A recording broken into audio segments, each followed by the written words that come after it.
Drake Bell says that none of the dozens of people who wrote letters of support for his abuser have apologized to him privately. In a new episode of the Sarah Fraser Show podcast, the Drake and Josh star gave his first interview following the release of Quiet on Set, The Dark Side of Kids TV, the investigation Discovery docuseries in which he details the sexual abuse he survived as a teenager while working for Nickelodeon.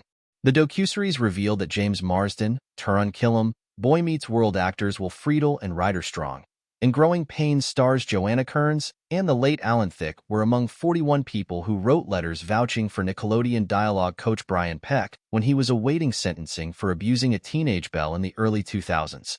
I haven't gotten an apology or a sorry from anybody that had written letters or was involved in supporting him at all, Bell said in the interview. The actor said that he wasn't aware that the letters of support existed until Quiet on Set petitioned to have the court documents from the case unsealed. I learned that later. There were multiple people that had supported him that went on to work on Drake and Josh, he explained. And I worked with these people every day, and I thought they were my friends, he continued. They were people in positions of power, that they were my bosses. They were directors. They were producers. It was a situation where I thought I was surrounded by. I thought I was safe. I thought, okay. I thought I got rid of. The cancer has been carved out. We're better now.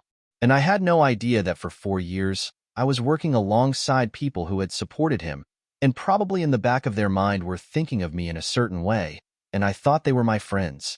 Bell also said that although individuals like Strong and Friedle have publicly said that they were manipulated into writing letters through misinformation about the case, the fact that Peck admitted to sexual encounters with a minor should have been enough reason to give pause.